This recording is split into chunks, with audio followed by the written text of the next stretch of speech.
देखिए green TV YouTube पर भी, बस सब्सक्राइब करें और बेल आइकन दबाएं। नमस्कार दोस्तों, स्वागत है आपका किसान बुलेटिन में और मैं हूं आपके साथ पारुल यादव। चलिए जल्दी से एक नजर डालते हैं खेती किसानी और ग्रामीण भारत की आज की बड़ी हेडलाइंस पर। 50% की सब्सिडी पर किसानों को गेहूं के बीज देगी सरकार। लाभ पाने के लिए किसानों को करना होगा ये काम। किसानों को आसानी से लोन दिलाएगी पीएनबी की ये नई स्कीम।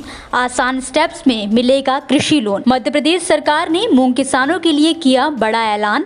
तय कोटे से अधिक खरीद का बोझ उठाएगी राज्य सरकार। आज से सितंबर महीने की शुरुआत हो चुकी है और साथ ही रबी फसलों की बुआई का समय भी नजदीक आ चुका है। गेहूं को रबी की प्रमुख फसलों के तौर पर जाना जाता है, जिसके चलते अधिकतर किसान रबी सीजन में गेहूं की खेती करते हैं। लेकिन बीते कुछ समय से किसान गेहूं की खेती से अपना मुंह मोड़ रहे हैं, जिसको देखते हुए राजस्थान सरकार ने प्रदेश में गेहूं का रकबा बढ़ाने और किसानों की लागत को कम करने के लिए एक जरूरी कदम उठाने का फैसला लिया है। इस फैसले के तहत राज्य सरकार ने किसानों को गेहूं के बीजों पर 50% अनुदान देने का ऐलान किया है। आपको बता दें कि ये अनुदान किसानों को राजस्थान कृषि विभाग राष्ट्रीय कृषि विकास योजना के तहत दिया जा रहा है, जिसके चलते अगर किसान भाई राजस्थान स्टेट सीड्स कॉर्पोरेशन और राष्ट्रीय बीज निगम के प्रमाणित गेहूं के बीज खरीदते हैं तो ही उन्हें इस योजना का लाभ मिल सकेगा। इतना ही नहीं, राज्य की ओर से किसानों को दलहनी फसलें मक्का, बाजरा, सोयाबीन, मूंगफली, तेल और सरसों जैसे बीजों पर भी सहायता दी जा रही है। वहीं फसल अगर स्वपरागित है तो 3 वर्ष में एक बार, परपरागित फसल के लिए 2 वर्ष में एक बार और संकर किस्मों पर हर साल अनुदान का लाभ लिया जा सकेगा। ऐसे में प्रदेश के जो किसान गेहूं के बीज सब्सिडी पर लेने के इच्छुक हैं तो वो किसान नजदीकी ग्राम सेवा क्रय विक्रय सहकारी समिति पर जा सकते हैं। इसके लिए किसानों को नवीनतम जमाबंदी और आधार कार्ड जमा करने के बाद ही जमीन के हिसाब से परमिट बनवाकर सहकारी समितियों से बीज मिलेगा। पंजाब नेशनल बैंक ने हाल ही में अपने ट्विटर हैंडल के जरिए किसानों को आसान स्टेप्स में लोन उपलब्ध कराने की जानकारी साझा की है। पीएनबी ने ट्वीट कर लिखा है, जो किसान भाई लोन की तलाश में हैं या फिर लोन लेना चाहते हैं तो वो पंजाब नेशनल बैंक की नई स्कीम पर एक बार अपनी नजर डालें, जो किसानों को आसान से 5 स्टेप में दे रही है एग्रीकल्चर लोन। आपको बता दें कि अक्सर किसान बैंक के चक्कर काटने या फिर बैंक कर्मचारियों की बदतमीजियों से बचने के लिए जमींदारों साहूकारों से ज्यादा ब्याज पर लोन लेना ज्यादा उचित समझते हैं। ऐसे में किसानों को बैंक से लोन लेने के लिए प्रोत्साहित करने के लिए आए दिन बैंक नई नई स्कीम लेकर आते रहते हैं।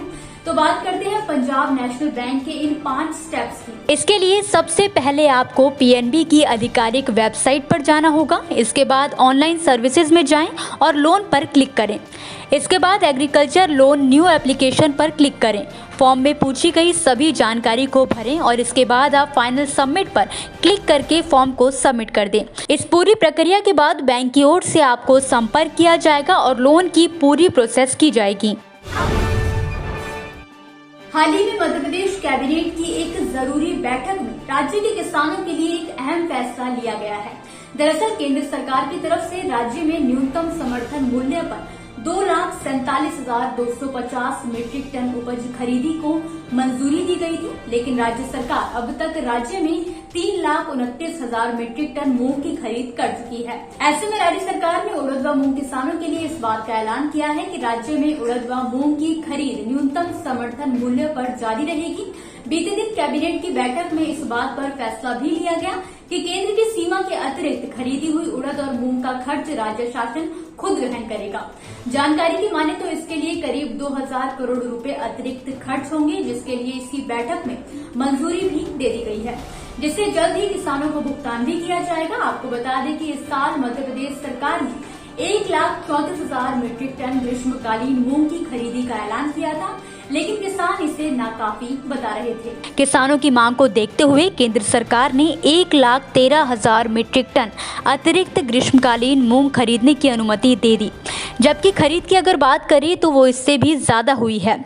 इतना ही नहीं, अभी भी किसानों के पास बिक्री के लिए 15 दिन का समय बाकी है। ऐसे में प्रदेश के किसान चाहें तो अभी भी अपनी फसल की बिक्री एमएसपी पर कर सकते हैं। तो दोस्तों ये थी आज के किसान बुलेटिन की कुछ ऐसी खबरें जिन्हें हमने आप तक विस्तार से पहुंचाया, लेकिन अब बारी है कृषि क्षेत्र से जुड़ी कुछ ऐसी खबरों की जिनके बारे में भी आपके पास जानकारी होना जरूरी है।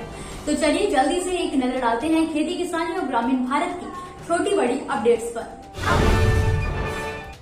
हरियाणा के करनाल में किसान आंदोलन पर हुए लाठीचार्ज के खिलाफ अब झारखंड राज्य किसान सभा के कोडरमा इकाई ने हरियाणा सरकार की जमकर निंदा की है। इतना ही नहीं, बीते मंगलवार को कोडरमा बाजार में मार्च करते हुए किसानों ने हरियाणा के सीएम मनोहर लाल और देश के पीएम नरेंद्र मोदी का पुतला भी जलाया। इस सभा को संबोधित करते हुए किसानों ने कहा कि पुलिस लाठीचार्ज में किसान नेता सुनील काजर शहीद हो गए, जबकि काफी संख्या में किसान घायल हुए हैं। इससे भाजपा राज का किसान विरोधी चेहरा उजागर हुआ है। सरकार के इरादे पर करनाल एसडीएम आयुष सिन्हा ने पहले ही पुलिस को निर्देश दे रखा था कि आंदोलनकारी एक भी किसान का बिना सिर फोड़े न छोड़े, जिसका एक वीडियो भी अब खुलेआम सोशल मीडिया पर तेजी से वायरल हो रहा है। उत्तर प्रदेश के इटावा जिले में नहर विभाग द्वारा निवाड़ी कला रजवाहा से निकलने वाले माइनरों को बंद कर देने से क्षेत्रीय किसानों को धान की फसल के लिए सिंचाई के संकट से जूझना पड़ रहा है, जिसके चलते यहां के सैकड़ों किसानों ने अधिकारियों से माइनर खोलने की गुहार लगाई, लेकिन कई शिकायतों के बावजूद भी किसी अधिकारी ने किसानों की सुध तक नहीं ली। इस बारे में विभाग का कहना है कि निचले माइनर बंद करने से टेल तक के किसानों को लाभान्वित किया जा रहा है, जबकि वहीं किसानों का कहना है कि अगर यही स्थिति बनी रही तो निजी पंप की सहायता से सिंचाई करनी पड़ेगी, जिससे उन पर अतिरिक्त बोझ पड़ेगा।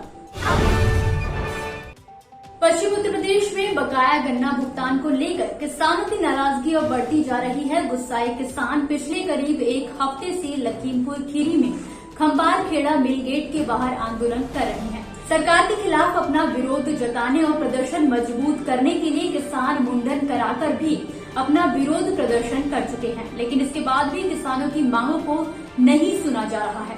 ऐसे में किसान राष्ट्रीय किसान मजदूर संगठन के साथ मिलकर बिजनौर में 2 सितंबर को धरना प्रदर्शन करने जा रहे हैं। तो दोस्तों आज के किसान बुलेटिन की बड़ी खबरों में फिलहाल के लिए बस इतना ही। आप मुझे दीजिए इजाजत, कल फिर हाजिर होंगे कुछ नई और बड़ी खबरों के साथ। तब तक के लिए आप देखते रहिए ग्रीन टीवी। घर पर रहिए, अपना और अपनों का ख्याल रखिए। नमस्कार। देखिए ग्रीन टीवी YouTube पर भी, बस सब्सक्राइब करें और बेल आइकन दबाएं।